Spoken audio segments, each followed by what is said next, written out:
Hi apes. Today we're going to be taking a look at Unit 8 Part 2, and we are going to focus on ocean and coastal pollution for this unit, for this recording. So I want to start with more of our coastline areas with wetlands and mangroves. We've touched on these before, but it's a good time to loop back around to them to really talk about the importance of wetlands. Now, wetlands are incredibly important ecosystems that filter water, that serve as a nursery for larger fish, and they provide flood protection because their soils are meant to absorb water. The plants are meant to be submerged for at least part of the time. And they provide a tremendous habitat for species. The amount of nutrients that cycle through a wetlands, they're one of our most productive ecosystems. And so they just serve a tremendous role, and the importance of protecting them cannot be understated. Now, some of our biggest threats that we've already referenced throughout the year, one is aquaculture. Wetlands are often used for shrimp aquaculture, for the growing of oysters and clams. They provide a good habitat for that, but when we grow shrimp, when we grow animals in these wetlands, we often have to use antibiotics, and they produce a tremendous amount of waste that is done in a volume that maybe this ecosystem can't withstand. So we do create a lot of problems with our aquaculture. Another big thing is most of our people around the world live within 50 or so miles of the coast. So coastline development is a big threat to these areas because we are clearing mangroves, we're clearing out wetlands in order to be able to support this coastal development. Because so many people rely on fish as a protein source, we are seeing overfishing. These coastal areas are very easy to access, so we are seeing overfishing in these areas. Because they are kind of that bridge between land and water-based ecosystems, we do see a lot of runoff of pollutants and nutrients that can lead to eutrophication in our wetlands. And dams will change the way that water flows. And so some wetlands do require a particular amount of freshwater or saltwater, and dams can really impact the flow of freshwater to our wetland ecosystems. Now, when we get into our oceans to continue talking about runoff, this is the oxygen sag curve that you saw earlier in our last lecture.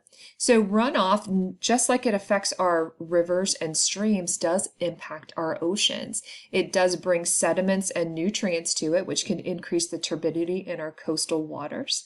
It can lead to eutrophication in coastal areas, and some of our saltwater species of algae might turn into what's called an HAB, or a harmful algal bloom. So there are some toxic algae that might cause harm to both fish and humans. They will create a toxin that can be deadly in some cases. And we do create coastal dead zones. We see this at the base of the Mississippi River often because that has such a contribution of nutrients from a heavy agricultural area, that at the mouth of the Mississippi River in the Gulf of Mexico, we often do see a dead zone because we have so much nutrients that are leading into that area that causes an algae bloom that decreases the amount of oxygen due to decomposition. And you do see a dead zone that forms because of this type of a sag of curve, either from an algae bloom or from an input of pollution. So you do see our oxygen change from high dropping down to low, and you see a very different type of makeup of your species there, and then it does recover. Now, another coastal ecosystem that is definitely under threat by human impacts is our damage to coral reefs. Our coral reefs are often coastal.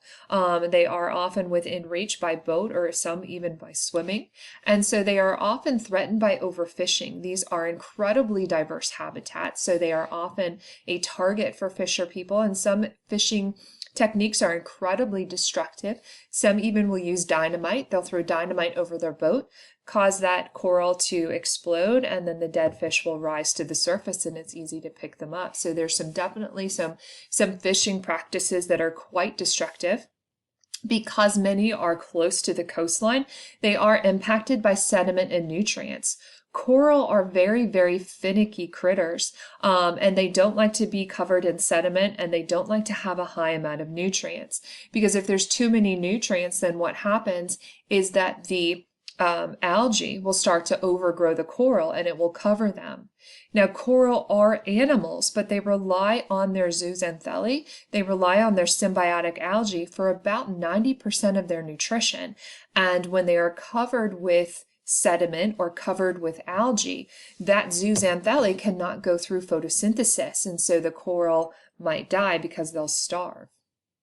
Another issue with coral reef ecosystems is aquaculture. Like we referred to earlier in our wetlands, the amount of waste that's created in aquaculture is often more than the ecosystem can recover from.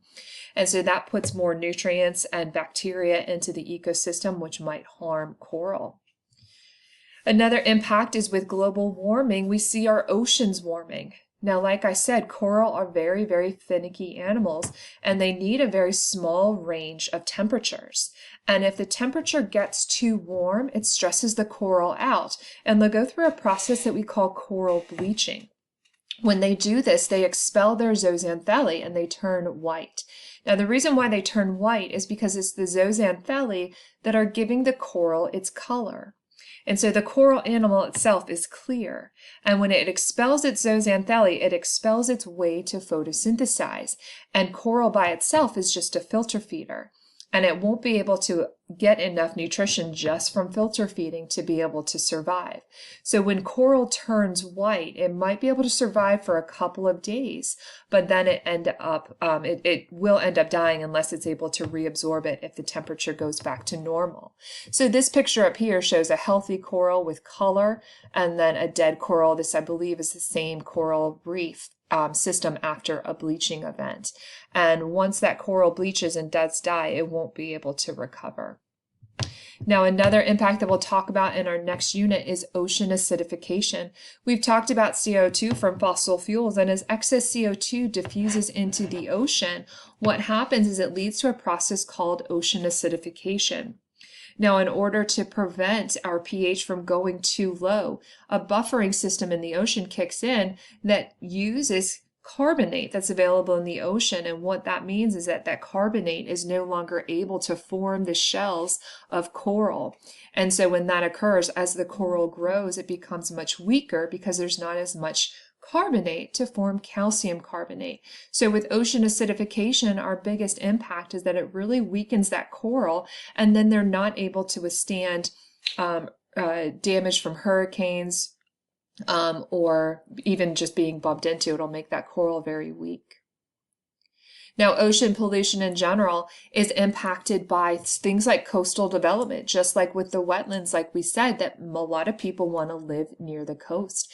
And so with our coastal development, that brings in roads and runoff and pollution that will run off into our coastal areas. Now we're going to talk a little bit about things like plastics and runoff that ends up in this center of our Pacific Ocean called the Great Pacific Garbage Patch. And we're also seeing similar phenomena that are occurring in other oceans as well. The currents of our oceans create a gyre. And what that means is it's creating a circular pattern that is focusing our trash into the center.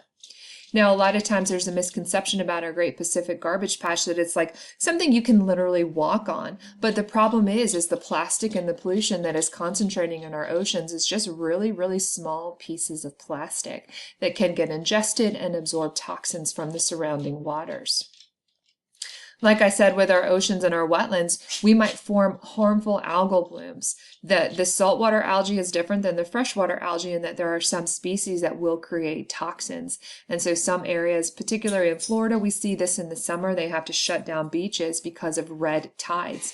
That might be a term that you have heard for a harmful algal bloom, that sometimes a red algae will form what's called a red tide. And that means that it's a toxic algae bloom. Now, another issue that we'll focus on here in a second are oil spills. Because oil is so easily transported by water in oil tankers, because it is mined in water often, because that oil deposits, remember, were once marine in origin. We do have a lot of our oil deposits underwater, and that leads to oil spills. Now, once an oil spill does occur, it is very, very difficult to clean up. So here you can see an oil spill that has washed upon a shore, and once it gets into those sediments, it is nearly impossible to clean up. So one of the first methods you can do for an oil spill is to contain it. And you can see back here is a floating boom. Because oil is less dense than water, it tends to float. Now it doesn't always, because this tends to be crude oil, which is thicker and more gooey than regular oil, and sometimes it will sink. But this is one of our best ways to contain an oil slick or an oil spill, is with a floating boom, to prevent it from spreading and prevent it from reaching our coastlines.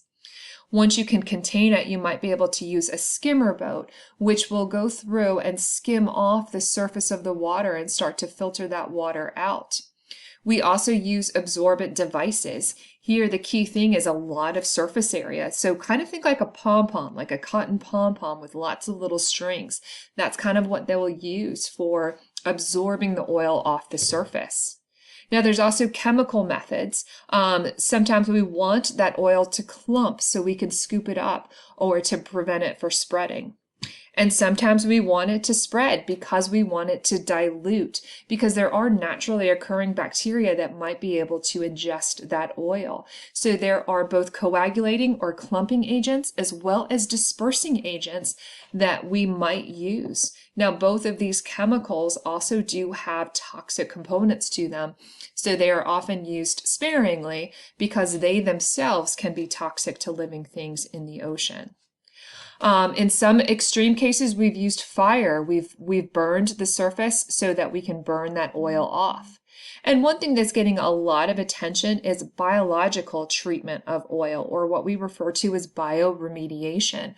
We're taking a look at growing bacteria, the natural bacteria that will consume oil. So this is probably the most sustainable way, and a way that's getting a lot of attention to clean up oil spills. But just to give you a visual, these are all from some local oil spills in the Gulf of Mexico. So you can see that this oil is not traditionally what you think of. It can become clumpy and gooey oil. One method that people use is fishing nets, because of that high surface area that fishing nets will have. So they'll use fishing nets to pick up the oil. So here's an oil slick. This might be something that would benefit from a floating boom. And we do have a tremendous impact on our wildlife, that when these birds get covered in their oil, they lose their ability to waterproof themselves. So they might die from hypothermia. They're not able to fly. They're not able to feed. They might choke on the oil and ingest it, and that oil is toxic. So you see a lot of impacts on our living things. Now, the final thing that has a big impact on our living things in our oceans that we'll focus on are plastics. So the plastics in the ocean tend to come up from runoff, from things that people carelessly have thrown on the ground, or in some cases we do have dumping of waste directly into the ocean. Now, we focus on plastics because plastic does not biodegrade easily. It doesn't break down, but it breaks into smaller pieces. And animals can ingest that plastic and they can choke on it, or it can block their intestinal passages. Now, when it breaks into tiny, tiny, tiny pieces, we call those microplastics. And microplastics are a concern because they absorb toxins in the environment, and they can be ingested and then biomagnify up the food chain. So we are concerned about both macroplastics, or larger plastics, as well as these smaller, tiny microplastics that might be as small as plankton. Now, here's some examples of what it looks like when animals get caught in these plastic rings. It can change their growth patterns and definitely kill them or choke them. And then here are these plastic components that are a main concern of our Pacific garbage patch. These are albatross birds on the Curie and Midway atolls. And what happens is the adult birds will go out and feed and bring the plastics back to regurgitate to their chicks. And so the chicks are dying with plastic-filled stomachs. So here you can see that the birds decompose completely, and what we are left with is the plastic that's still in their stomach. So I do have materials from albatross stomachs that we'll be taking a look at in class.